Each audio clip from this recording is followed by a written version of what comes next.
You find folks are narrative designers in the video game industry. Help me understand what that means. So I think one of the challenging things about narrative design and being a narrative designer as a title is that it means a lot of different things to a lot of different teams and a lot of different projects. Like, you will have narrative designers who will tell you, oh, it's mostly about, what we're writing here. And then others who will say, like, I don't do any writing at all. But I think the way that the way that we think about it at Sweet Baby is that the design is, kind of the player experience of the story, and the way that the gameplay, the mechanics, and the game experience express the story. And what kind of games do you usually find yourself working on? I can say that so far we've worked on NeoCab. What else have we worked on that's announced? There's Assassin's Creed Valhalla. Yeah. With Ubisoft. There's Goodbye Volcano High with co-op. There's Sable with Shedworks. And go ahead. We wrote some lines for Dota as well. Oh, that's true. Yeah, we did some Dota Underworld stuff. Dota 2. Yeah. I know Dota Underlords. Yeah. Not Dota 2. Dota Underlords. Yes. And I think we often talk about which companies we've worked with in the past, or in the future. But I think, that's a kind of a good summary of where we're at right now and the games that we have that have been announced and are on the way. The four of us all collectively love video games and escape rooms, and really the goal here is to try and figure out what both of these industries can and should learn from one another. Because as we were talking and getting to know one another, we started to realize that there were things that escape rooms have figured out that we think video games could learn from.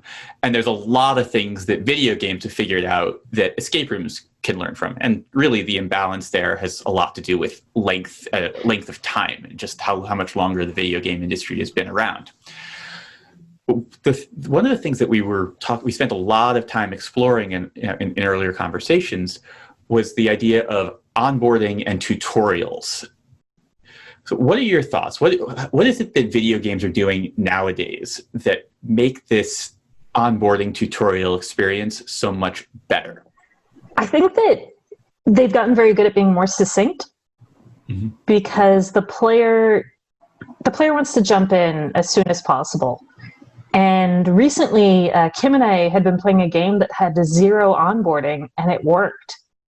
And I think that that's extremely interesting, that we can get to the point where I don't need to be explained what the world is. I don't need to have an explanation of the gameplay mechanics. You can just drop me on an island, and I'm going to figure it out. And I think that there's a lot of trust that the companies are putting in the player now. I know that it kind of used to be dummy proof. You kind of are always aiming for the lowest common denominator, like you're pandering to the person who has never played a game before. And now a lot of games are going, okay, let's all admit that everyone knows how to play a game, and that instinctively when you pick up a controller, you know how to jump. Which I think is one thing that's interesting about games as a very mature medium at this point. Mature in terms of the age of the industry, not necessarily in content all the time. But with something like that, I think we have a shorthand at this point. It's no longer you can look in the screen, if you go to the settings or you go to the pause screen, you can say here's the controller mapping so that someone who is in need of onboarding can see it there, but they can make the discovery of the mechanics part of the fun. If I pick up my controller, I can jump. I can, in the case of a Mario Odyssey, throw my hat. I know I can do these things, but it's going to kind of tell me at every different step, okay, now you're going to have to apply that skill that you may already have. Yeah. So how does this concept work? How do you teach people without teaching them? How is the video game industry doing that right now? I think it's about letting people have the time to experiment. And I think that's something that I know is not always feasible in an escape room environment. But I think many video games these days are more like sandboxes. And so they'll implicitly create areas where you have time, you don't have pressure to just learn the mechanics. to learn what does what, essentially, and how you can overcome this obstacle, or maybe solve a puzzle that you ran past before and you can come back now and solve it. So the time pressure is something that, as high scores in lives and things like that have just like faded away, I think it's something that really helped games sort of teach by experimentation over the years. Which is an interesting kind of narrative challenge as well, because now there's so much player freedom where you come in and now, you have your controls, you have your abilities, you have a world in which to play. And a lot of the time the story is laid on top of that. And you can consume that story, especially in an open world or sandboxy game, can consume that story at your pace. But everything that you do in the world, you can kind of just go off and do on your own if you want to ignore all those other things, which I think is where it does have that like escape room overlap, in that you can put people in a room surrounded by objects and they can absolutely interact with them as they please. And for all intents and purposes, they could just come in for an hour and just like screw around with everything and knock stuff off the walls. But the trick is getting them to care about something and getting them to, put these objects and these ideas together into a coherent narrative. So what I'm hearing is what you're describing and what I am imagining is kind of the beginning to Legend of Zelda Breath of the Wild, where you're dropped out into what feels like a very open world where you feels like you could do almost anything. Mm-hmm. And then you, spoiler alert, folks, then you find out a few hours in that this is a teeny tiny, itty bitty portion of this larger world. But you're in a safe place to experiment that isn't readily going to kill you the way the larger world will. Mm-hmm. Yeah, and that's an interesting way of kind of gating the player's progress and the player's learning. And Zelda does it great, that you have a fun space where you can mess around. And it comes back to what David was saying about experimentation, right? You pick up that game and you're like, okay, I got a stick. Oh, it breaks. Okay, I now understand that I only have a certain number of hits with this weapon, so I should probably have extras on hand, and I should probably use certain ones less than others. And it does a really good job of you just learning on your own, which is something that I think a lot of escape rooms, like the good ones at least, do really well. And like that's a really interesting overlap, because I know that escape rooms don't have a lot of time to onboard you, right? A lot of times it's like, well, you're in jail now. I'm not going to tell you why, because it doesn't matter. Get out of jail. You have an hour.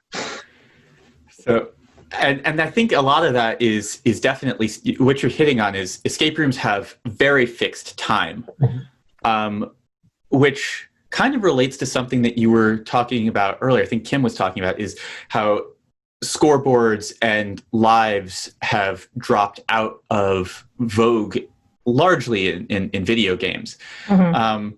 And most of those were in there initially as part of a design requirement, which was that these games were being played on cabinets that where you paid, you played by the quarter. And the game designers needed to figure out how to strike the right balance between players having fun, but players also losing enough that they keep putting enough coins in to justify the cost of the machine in the first place to whoever owns it. Yeah. So if with that, how did that shift? What brought about the shift, and how has that evolved in the video game world? It really, I think it's when games started to become more mainstream and more than, I want to say, children's toys. When, the player base started aging up, when, consoles became HD and started putting out graphics that could like rival TV shows and movies, suddenly you were in front of an audience who didn't necessarily want the challenge. They wanted the experience. They want the fantasy. They want to immerse themselves in something, and they like feeling good about doing the thing. they don't like feeling like they're bad, and so I think it's a completely different experience and a different market, really. So this pairing of fantasy to challenge really, I think is where like is a slider that like games are on these days as well. You know, you'll have a Super Meat Boy that's like extremely challenging. You have like roguelike games who are like also extremely challenging, but some of them are like more lenient. And then you'll have, you know, I think Assassin's Creed is a great example of like pretty much anybody can pick it up and play it and have fun and not really suffer too much through it. Well, not to mention that I think what's interesting about like losing those high scores is that we haven't quite lost them. We've just made them a genre. Like if I look at competitive games, or you look at, you know, esports or battle royales, and it's like it is about being number one, and that is a genre in itself. But before, when we were more like arcade focused, when people were rarely playing at home, this idea of high scores was the only way that you would have any social interaction within the game space. Mm-hmm. Yeah. Yeah, there's something to be said about seeing your 3-digit tag displayed on that cabinet. This kind of leads into this larger discussion of win and lose states and how that has evolved in the video game world. And I think it's starting to evolve in the escape room world as well. What are your thoughts on what's the aspiration for win-lose states at this point? I'm so interested in just escape room lose states and evolving. So I'm looking forward to that part of it. Me too. I was like, oh, wait a minute. Yeah, because this is more interesting than whatever we're about to say. Yeah, because escape room lose states, all I consider, and like having, I think Ari have maybe lost one or two together top. I think we lost one. Yeah, and it's so we don't talk about it. Yeah, and that's exactly it. It's that feeling where a lose state implies like, well, that's it. Like we have failed, and therefore we can't return to it because now we know 90% of the answer. So even if we we go back, we can't really get the excitement again, you know, and that it cuts it off. That's extremely interesting because that is correct. If you lose at an escape room, you lose at that escape room. And I mean, 95% of people aren't going to do that again. Because you already know what it is. You die in Assassin's Creed and you return the game. You just return. Yeah, just go exactly. Couldn't do it. Like video games want to keep you in the world for as long as possible. So, like Assassin's Creed. Sorry that we keep talking about Assassin's Creed. That's fine. The escape room world loves Assassin's Creed because there is an Assassin's Creed VR game that Ubisoft made, and that's a thing we're all familiar with. Yeah. Perfect. But yeah, it's like desynchronized because you're not supposed to have died because you're playing a memory. So there is no fail state. Like you can always try again. You can always try harder. If there was a way for Kim and I to redo that escape room that we lost that didn't involve having to fully redo it, like I would redo it in a heartbeat. What escape rooms have started to do, and I cannot say that this is a broad trend. It's something that is starting. It's something that I hope and expect to see a lot more of, is figuring out how to work with endings. One is how to just make sure that there is always an ending. Mm-hmm. So a lot of escape rooms, when you fail, the door pops open, a game master comes in, gives you a dour look and says, "I'm sorry, you've lost. You're out of time. Would you like to come into the lobby and take a picture in front of our giant logo?" That says "I lost." Yeah. While holding up signs proclaiming your failure. Yeah. That is how a lot of games end. And then the win condition is like, okay, I found the Holy Grail, and there is a soundtrack that plays. Now, we started to see games begin to experiment with creating more interesting end states, where as soon as you won, there was a win state, more interesting win states, where when you won, something more happened. You got the conclusion to a story or something like that. What I'm hoping to see more of is either giving the same level of attention and detail to losing, to the failure, but even more than that, is figuring out how to give the player an out so that even though they did not complete 100% of the content, there still is a positive ending for them. It may not be the most positive. It may not be the optimal ending, but it's giving them something that they can feel good about, something that closes the book on their story, and then also just allows them to leave feeling good about the game and themselves. That's extremely good to hear, because as you've surmised from Kim and I talking about our one failure, we legitimately don't talk about it. It felt so bad in that moment, and you feel, specifically because escape rooms need you to think logically, it really is testing, your intelligence and your rational thinking. And my biggest complaint about escape rooms, which isn't a complaint, it's just a complaint in general, is that they always start with, now you don't need to be strong. Like, you don't need to use your strength to do anything. And I'm like, oh, cool, there goes my entire skill set. So when you fail an escape room, part of you is like, am I not smart? Was I not smart enough to get out of this room? And it's something as simple as like, oh, I didn't figure out the final puzzle. Like, I see it now. But in the moment, you're like, I am a dumb baby, and I am going to go sit by myself under a tree and think about my life. Well, not to mention that the only thing that you get as like, at least in a game, when we're playing it, right, we say, okay, you have died, and that's the consequence of that action. The problem is that this character who you are attached to has failed in some way and as a result died. You do start again, but you at least got an ending that exists. But I think that if you're playing, let's say like Red Dead Redemption, right? And you fall off your horse and you die, it doesn't have like a screen that just goes like, you lose. Like that's it. And it's at least in universe to be like, oh, he crumpled off of his horse. But I think the equivalent to an escape room is if like it cut to a video of a developer just going like, sorry, I didn't do it. Bye. Because I think that's what I've encountered when I've like been in that room where you lose it. It's just that someone, and even in the win states, a lot of the time it's an attendant, and sometimes they're very into it, or they're in character, or they're like, oh, I'm here to give you some kind of closure. But otherwise it's like someone in a branded t-shirt who you have, and after an hour of like pure immersion, just kind of going like, all right, bye. we're gonna clean up your mess. You left everything on the floor. Thanks for that. It's weird. I think I think what's interesting with what we do, at least on the narrative side, is sometimes like we work on many types of games like that have multiple endings or multiple like states of a scene depending on like what your previous actions. And we use things called flags. And usually a flag is, if you've done this, then this triggers, which I think is something that could like cheaply be added to an escape room. Like, depending on how far you've gotten, you get, one of many endings based on, either electronic things or the attendant watching you.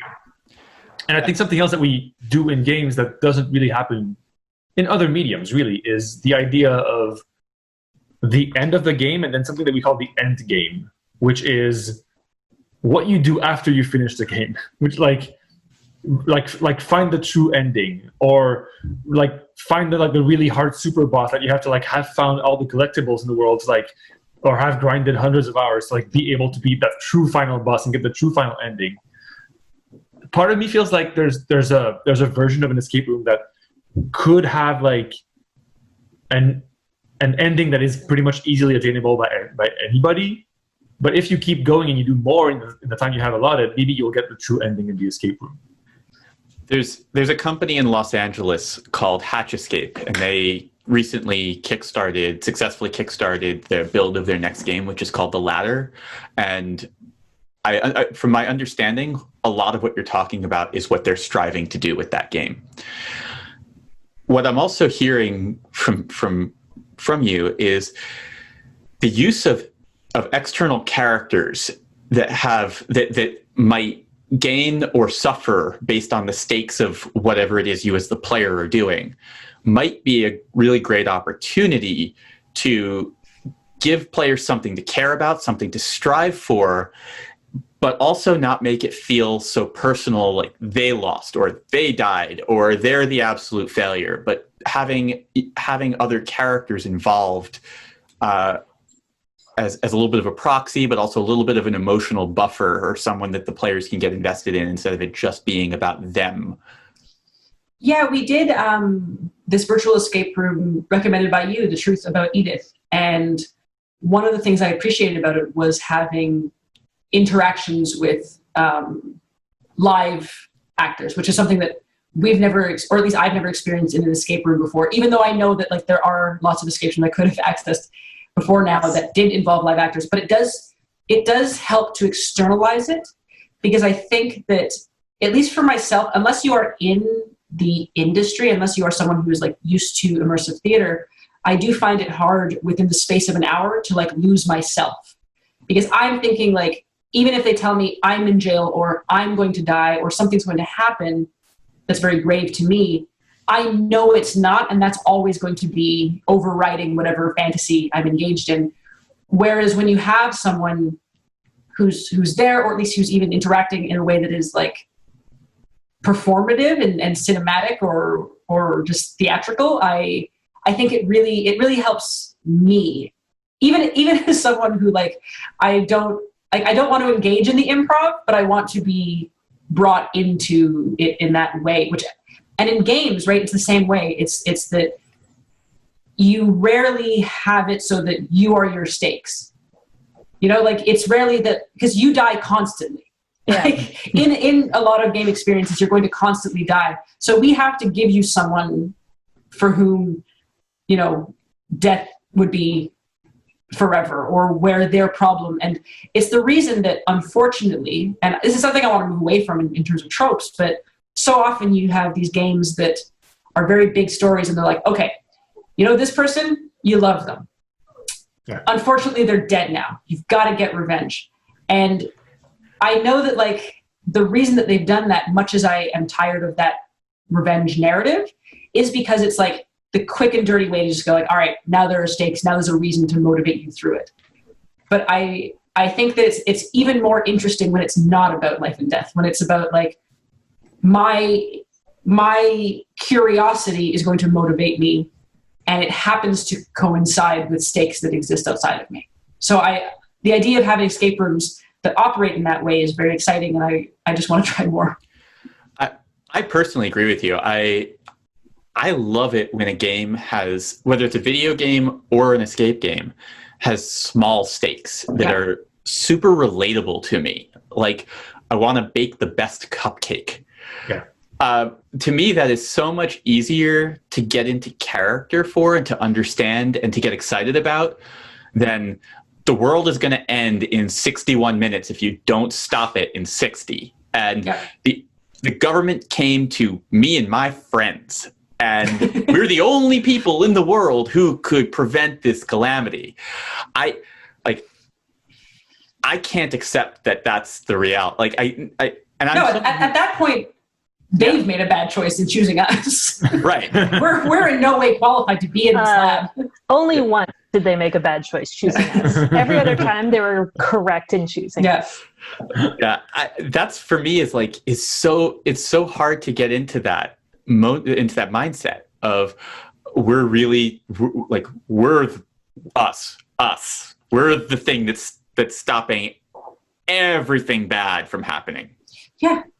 I mean, I think of it a lot, and I've used this example a lot, where like if someone says, okay, we introduced you to this person, we have about 20 minutes to make you feel that you've been married to them for 20 years, now they're dead, and I can't make that leap in a game that I'm also supposed to enjoy, where I'm no longer going to be thinking about that, and the game no longer wants me to think about that. It wants me to know that that happened, but it doesn't actually want me to feel anything associated with it.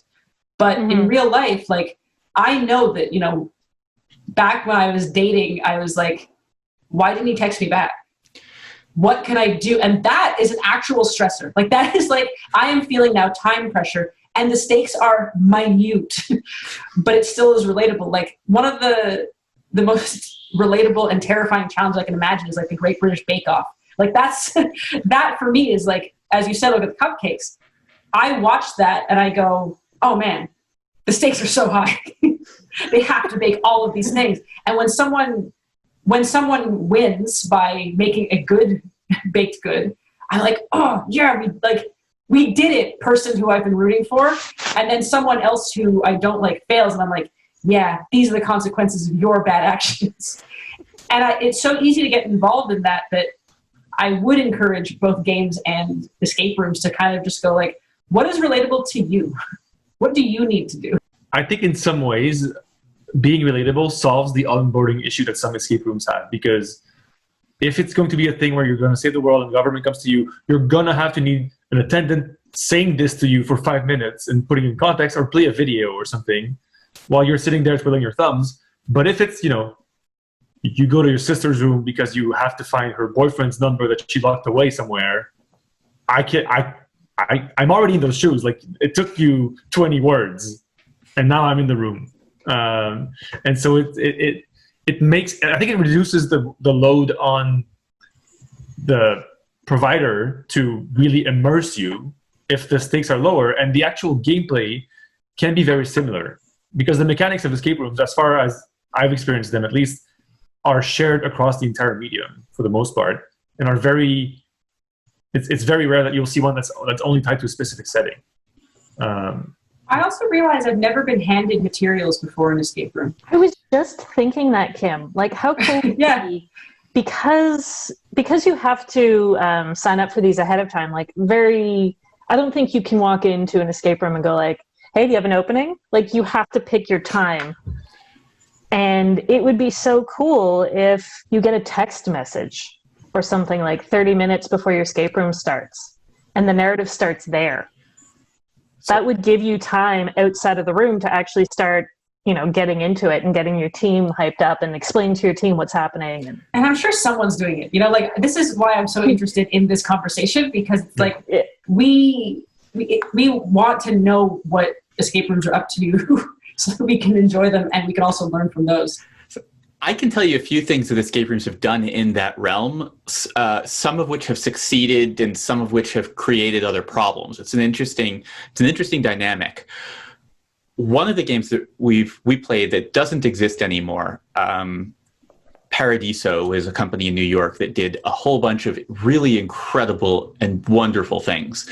I think that the company was a little bit too ambitious in its aspirations versus what its business model could be, which is why it's not among us at this point. But it wasn't a failure of ambition or in a lot of ways, a lot of skill was put into what they made as well. But they created this very rich world. They were kind of doing a matrixy cyberpunk sort of reimagining of Dante's Inferno. And they wanted to make a game where each game was representative of one of the circles of hell.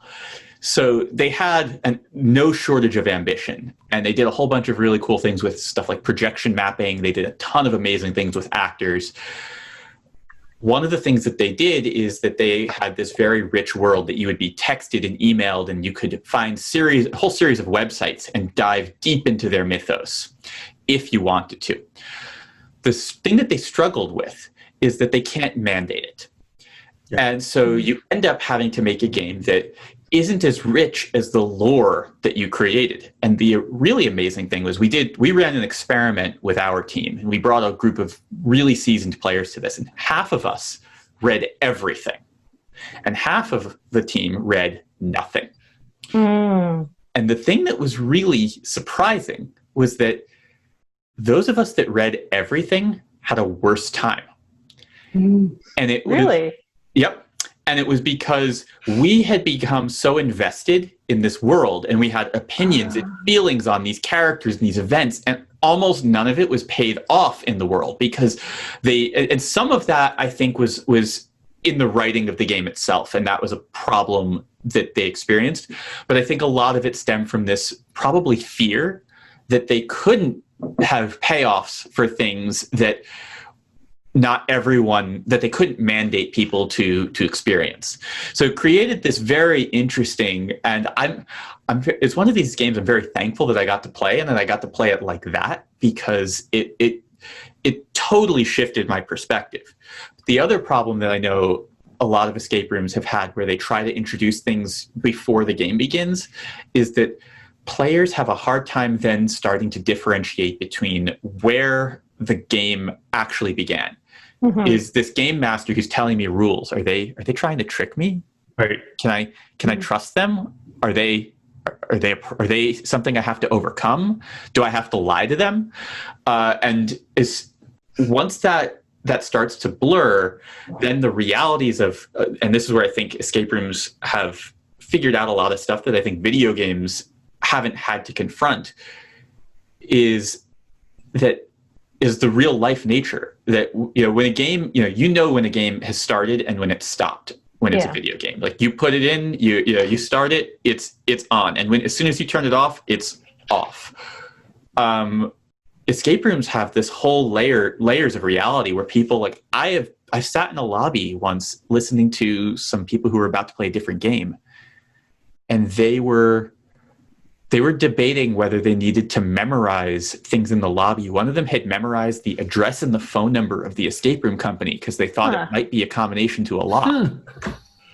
That's interesting. I love that very much. But that person must have been disappointed if it didn't come up, though. That's I think what you were talking about. Like, I feel that, like, the rules of engagement need to be clear before the official start of the game. Is what makes it easier in that sense in video games, right? It's exactly when you have to hit start and then, like, new game, and then, like, get through these layers and it kind of gives you that information, and now I'm playing it. But it's funny because, like, on our side we also do writing, right? So in terms of, like, generating characters, world stories, I know that on our side we're always very wary of, like, making Bibles as an early step versus Bibles as a final step, because I think that a lot of the time, and I'm sure this happens to escape room designers as well, is that if you start with this Bible, it becomes this world that you become so fluent in the language of, and then by the time you make it, you're, like, subconsciously including all of these hints to things that the player will never see. And so it ends up being like this thing that it can't possibly express everything you want. So if you gave that to a player, they'd be like, no, I don't really see how this is expressed. And it accidentally can be like, it can miss players who haven't read it because it points to things that they've never seen. So, like, that onboarding process being, like, something that also has to explain the world of the game to you is where I think if we did have a lobby, there would have to be a moment where you said, like, oh, you're here to do X game. Well, this dossier came for you. Like, something like that would be like, okay, now the game's beginning, I think would help, right? You've touched on so many things that I'm gonna go back and, like, dive into a whole bunch of these. There's so many things I want to talk to y'all about right now. So the first one is, can you define Bible for me, please? Yeah, the way that we think about it in games, a Bible is something that holds all of the information about the world, the characters, the story, sometimes the textures, the art. It's essentially the compendium of everything that exists in the world and is the basis for it. So that if, we onboard a new writer and they say, okay, I don't know how to write this character, they can look at this Bible. But I think that, again, the way that we do it is backwards. It's that we go, okay, we're going to define this character as they are with their backstory, their mood, all these things, before we've even written them. And so even by the time we write it, it's like we're trying to do justice to this, like, ephemeral idea of them, instead of just saying, okay, let's actually play test it. Let's see how this character feels and acts as players and as writers before we go, okay, now it's solidly defined. But I think this is often a temptation because it's easier to write a Bible a lot of the time and to write all of these thoughts and this lore than it is to implement it. So it's this kind of, like, comforting productivity to make a Bible, when the reality is it should just be a record of everything that you've done already. Mm-hmm. There's I thought what I was going to say before. So we talked about, the rules of engagement and like when it starts and stops. And I think that goes back to how mature the industry is. Again, mature in years, where you have a language. Yes, you have an accepted you have an accepted language of games where people know what a life bar is. They know what a loading screen is. They know what all of the parts of a game are. So if you want to subvert expectations, you can do it using those elements and do it, against hundreds of other games who do it a certain way. You can change that in your game. And you see creators like Hideo Kojima who just like they play with the language of games. They'll put the life bar in a cutscene when somebody drinks a soda, because they know that it's a good gag, but also it plays with the language of video games. And that's something for me where escape rooms, because they're real, the language of escape rooms is real life, and so you don't know. Like, you have so much more tools to work with that it's so much harder to define what the boundaries are. That's really interesting, because even in games, they developed a shorthand for objects that you can interact with. Like in a lot of point and clicks, you hover over it and all of a sudden it's like, yes, okay, this thing I can click on. Or in the early Uncharted games, it's like, oh, there's white chalk on that cliff, so I know I can jump up on it. And in escape rooms, they don't have that. And I remember one escape room in particular that I was playing with Kim, where they had this big library, like this massive library of books. And we just started pulling through the books, like taking every book. And the attendant had to come on and go like, please stop. Like, we have to put those all away. Please, there's nothing there. Don't look at the books. And it's a shame because, one, I was wasting a ton of time looking at these books. But two, the poor attendant had to break immersion to explain to me that I'm wasting my time. And games tend to do that to you very quickly by going, you can't interact with this, move on. Kim, talk to me about the genius of Uncharted and how they make you feel like you're making your own decisions, but you're doing exactly what the game designers wanted you to do. So I think with Uncharted, one, the writing and the characters are really, really expertly crafted. So you always feel like aligned with their goals, and that their desire is to see these unusual locations. Their desire is to find things. So you're already immediately aligned. But what I find is interesting about Uncharted's design, like even from an aesthetic perspective, is that when you're exploring the spaces, Ari mentioned earlier that when you see a rock in the earlier games, it would be slashed with white, and you would know that's what it is.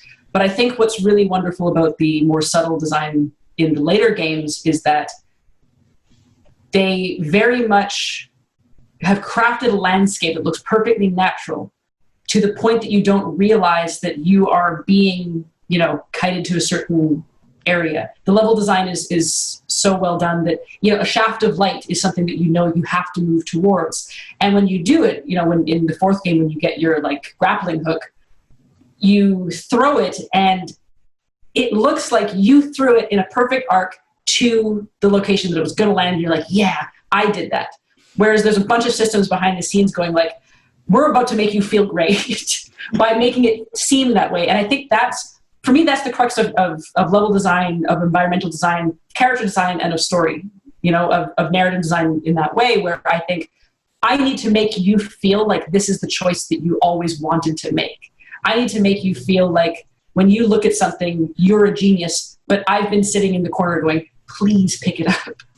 And I can only imagine that when you sit as an attendant for an escape room, there must be those moments where you can look and you go, yes, that person feels like a complete genius, but I made sure that they did. And I think it's so interesting. And what Uncharted series and a lot of different games do so well is that feeling where they're built to make you feel good in addition to having you get through it.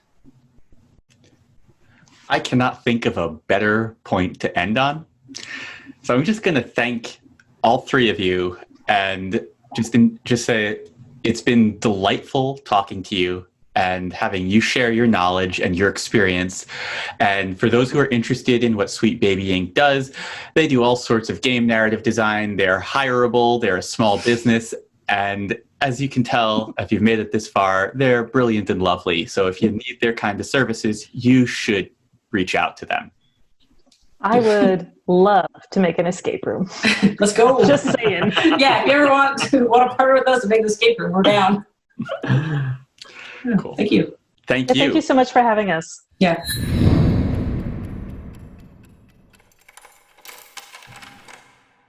Hi, I'm David. And I'm Lisa. And we're from RoomEscapeArtist.com, the hosts of RECON, the Reality Escape Convention. This was one of 15 talks that we put on at RECON Global this year, a digital convention for the escape room and immersive gaming industries, for players and for owners and everyone in between. They gathered on August 23rd and 24th of 2020. We're releasing all 15 of these talks about once a week over the coming months so that they'll be accessible to you. To find them, you subscribe here to the Room Escape Artist YouTube channel. And if you're interested in more information about RECON, go to realityescapecon.com and subscribe to the newsletter. We put on RECON completely for free because we didn't want there to be financial barriers. We are, however, supported by our Patreons, and so we're thankful to those who are already supporting us. And if you have the ability to support us right now, and you want to, and you like what we're doing, we would really appreciate it. People who back us get early access to these videos along with a whole bunch of other perks. That is the Room Escape Artist Patreon page. And if you're enjoying these videos and this industry, please support the creators in the space. Play their games in person or virtually. They're doing so many innovative things right now, and we hope that you'll enjoy those. Thank you very much. We'll see you on the next video.